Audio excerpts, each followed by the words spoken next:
Well, hello and welcome to the Best Football Show.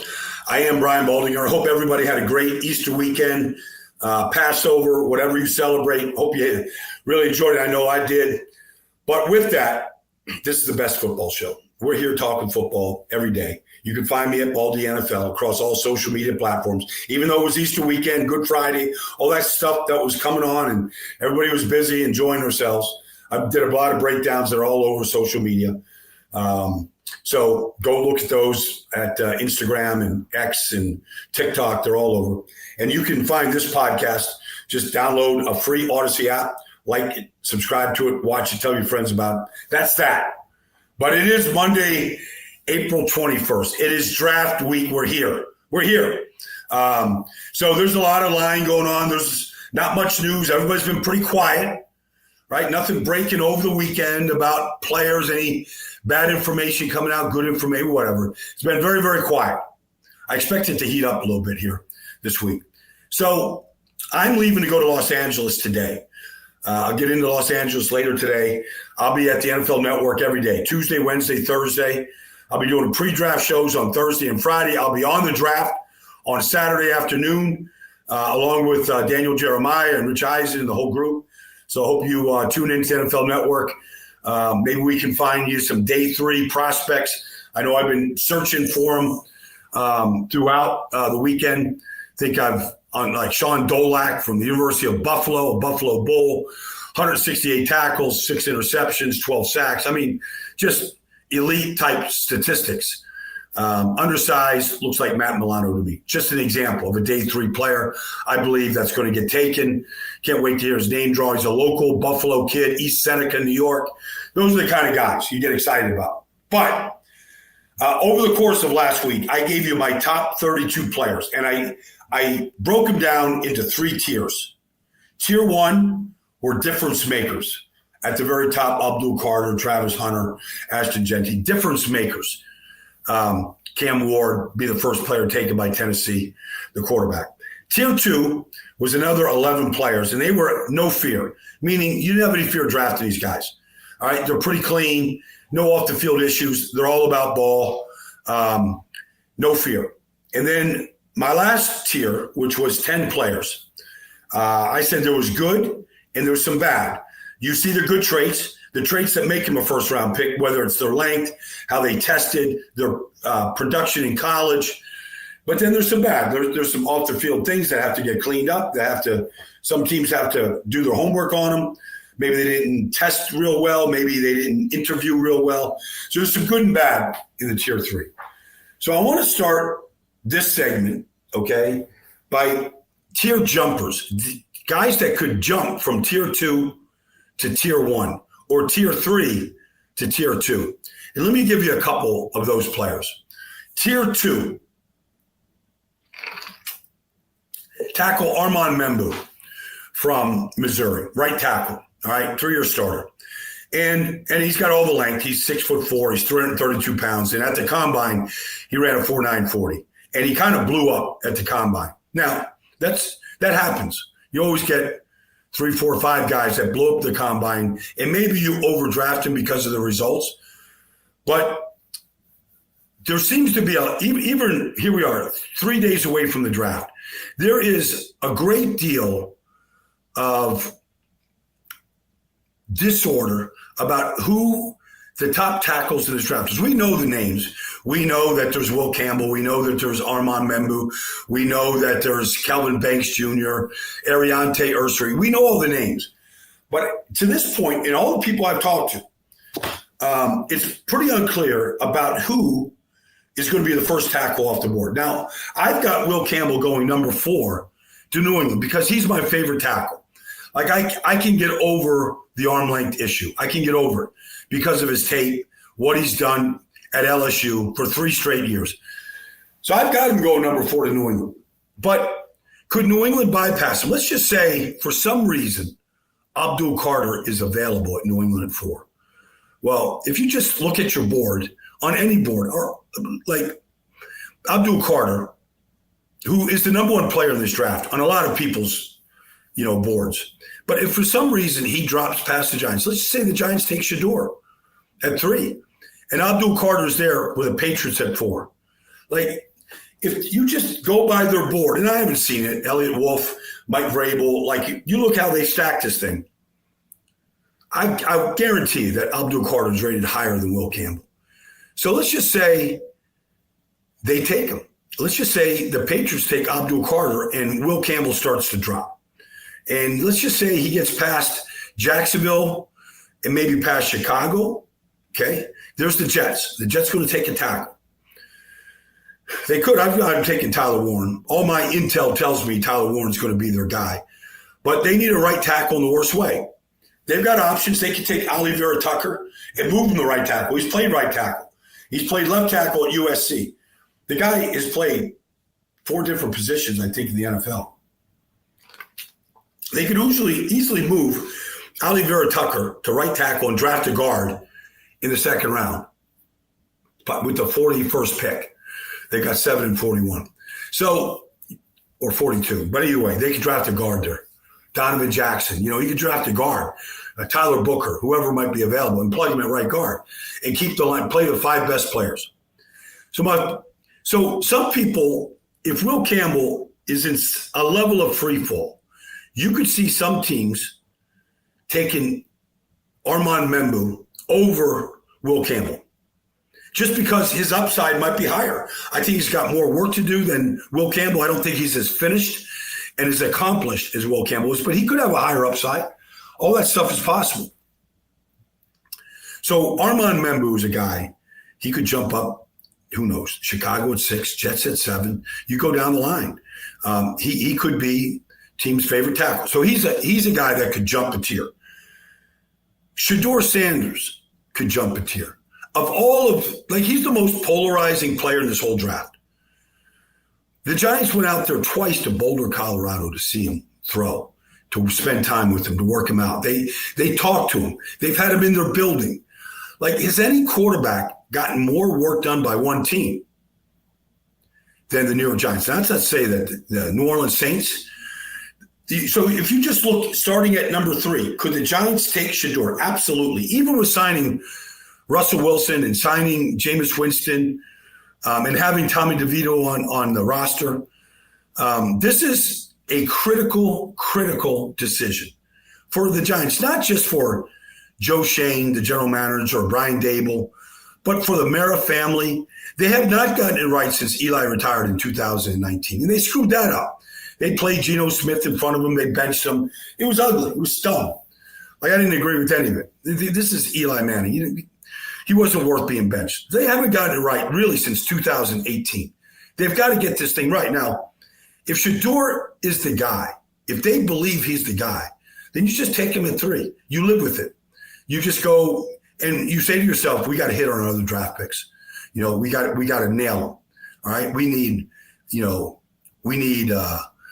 wide receiver. We need an offensive lineman. We need another running back to go with Tyrone Tracy, whatever. You got to nail the draft. He could go there. He could go 9 to New Orleans. He could go to the Raiders. Or he could fall. Nobody knows where Shadur is going, and nobody should be surprised. And I don't think he's surprised. I don't think his dad's surprised if anything happens. The good thing is, if he goes to go to the right place, to go to the right place that they know, they've got a plan, they know how to develop, they know how to draft, they know how to build around a quarterback. How many of those teams are in the top 10? They're in the top 10 right now because they don't know how to do that generally.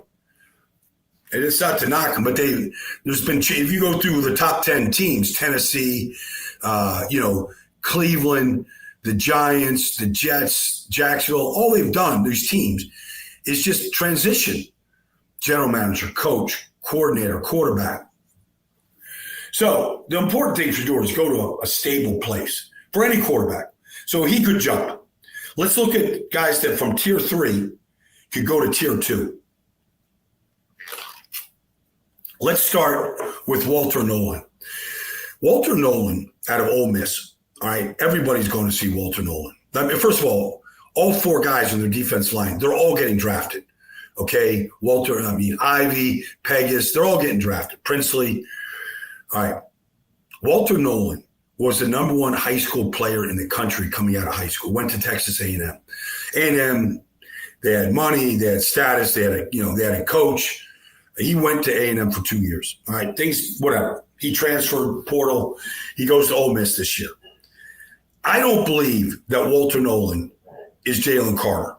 I don't believe that. I don't believe he's got the lower body of Jalen Carter. I think he's got a high upside, though. I think he could be as good a defensive tackle as Mason Graham. Like, pick a tackle. You'll go through the list of them. There's a lot of them in this. TJ Sanders. I can just go through the list of all the guys, defensive tackles. Derek Harmon at Oregon. He could be better than all of them. Kenneth Grant, other guy from Michigan. You go through the list of tackles in this draft. I could see teams that want to go, okay, let's build our team through them up the middle. Let's get stronger. I could see Walter Nolan going. I don't know if it's a 25th player, but I could see him going into tier 2 for sure. All right, that's to me, that's an easy tier jumper from 3 to 2. I can see Shamar Stewart. I have him as a 32nd player. Like, if you just look at Shamar Stewart physically, he's a top 15 pick. All right, just the way his size at 6'5", 270 pounds, long arms, ran a 4.59 40. I can see Shamar Stewart. Number 4, right? Number 4 at Texas A&M. The production just doesn't match the physical traits. It just doesn't. And you can say 4 sacks. You just watch him in these games, though. But the college game is different than the pro game. You're a lot of 3-man rushing teams in college. They're playing these spread teams. You're going to get double teamed a lot. All that stuff is true.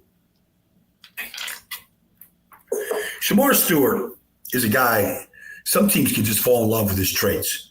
All right. You can easily see Pittsburgh looking for a defensive lineman going, man, Shamar Stewart, like, this is a freak athlete.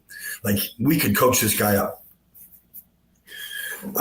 He could jump into that tier, that next tier. He could fall between 12 and 22. Let me just talk about 2 guys that could fall out of the first round that I have in the first round, tier droppers.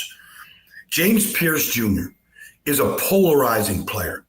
The talent of being 6'5", 245 pounds and running a 4.47 with length and production at Tennessee. But there's some off the field issues. None of it has really made the headlines. Nobody's really talking about it. But down below, teams are talking about it. And I don't want to speculate because nobody has told me flat out these are the red flags, Baldy. Like, I try to get that information. They're not giving me that information. That's fine. I'm not a reporter. I'm not digging. But I hear it can be pretty severe. Now, look, everybody approaches these things different. And red flags could be physical. They could be off the field. They could be work habits. They could be an injury that's hidden. Like, all these things can be flags. James Pierce Jr. is a legit, in a draft that is dominated by defensive linemen. Interior, edge rushers, defensive ends. You're going to see probably a minimum of 8 guys go. And I got James Pierce in it. But I could see the flags dropping them out. And somebody saying, I'm not comfortable taking James Pierce Jr. until the second round, where he doesn't get as much notoriety. There's not as much pressure on him. Maybe the first round gets taken and you're not talking about these issues. But eventually, they probably do come out. So he's the guy that could drop. The other guy that can drop, and really, he could go anywhere. That's the quarterback, Jackson Dart. He's got 40 starts at Ole Miss. Lane Kiffin's a good coach, runs a good offense. He's running a good program, all right, successful program. Jackson Dart's been his quarterback. You go back and watch the Georgia game. Like, he has an interception in the game. It's not his fault. Bounces off his receiver's hands, deflected, and gets intercepted. It's not his fault. He played basically an error-free game. Played great. They beat Georgia. Number 1 draft picks all over the place. He played great. You can find a lot of good games of Jackson Dart. But I think there's just things in his makeup, in his chemistry, that you are just a little unsure about at the next level. Is he Zach Wilson on some level? And I'm not saying Zach Wilson was highly immature. Like he just, and the organization around him was terrible. So I don't want to sit here and trash Zach Wilson, but he was the second pick in the draft. They've changed general managers, coaches, coordinators. They went through the Aaron Rodgers thing. Like all this because Zach Wilson didn't pan out. There's some of that to me in Jackson Dart. Now, the talent is there, arm strength, physical, stature, all that. I've got him as the 30th player because I know how quarterbacks get pushed up. I feel like the only way Jackson Dart gets into the first round, if somebody trades from the second round or further back into the bottom of the first round to get their quarterback on a 5-year deal. Otherwise, now, and look, the Rams could take him at the bottom of the first round, trade back in. There's teams that could do this. Pittsburgh could, they need a quarterback, obviously. We don't know what Aaron Rodgers' status is. But I feel like if Jackson Dart does not get taken in the first round, he shouldn't be disappointed. And I won't be shocked. Shocked is a strong word, but I won't be surprised. But I remember, this go back to 2016. I remember seeing Patrick Mahomes at the Super Bowl in Houston. And then we were walking into the media center together. And I'd known Patrick since doing games at Texas Tech. And he was with his agent at the time. And I asked him, what do you hear? This is at the Super Bowl. So this is January, early February, whatever. And I said, what do you hear, Pat? Like, what are they thinking? They said, you're probably like second round. Seems like a good spot here, Baldy. Now, Kansas City traded from number 24 to 10 in front of New Orleans to take him. Gave up a bunch, and it was the move of the decade, right? So, and I'm not comparing Jackson Dart to Patrick Mahomes, but Mahomes thought he was going to be a second-round pick. He gets taken 10. See, some of these guys don't know, how you get value. But I feel like Jackson Dart, I've got him at number 30 in my big board of top 32 picks, 32 first-round picks. It won't surprise me to see him drop out of the first round. So that's the tiers. That's my 32. I've been talking about it for a week. It's a lot of fun. Everybody else has their mock draft. Everybody's adjusting theirs. Like I see some people out there with 8 mock drafts. I don't know what the point of that is. 1 or 2, 3, okay, but like 8's ridiculous. Anyways, that's my difference makers, my new fear players, and my good and bad, my top 32. I'm glad you've been following me, paying attention. Continue to like and subscribe to this podcast, the Bet's Football Show. I'll be in LA for the rest of the week, all the way to next Monday. Can't wait to talk draft with you. Before the draft, things we hear, trades, the draft itself, post-draft commentary. I'm coming up to you with it every day from here on out. Thanks for joining me, everybody. Let's get ready for the draft.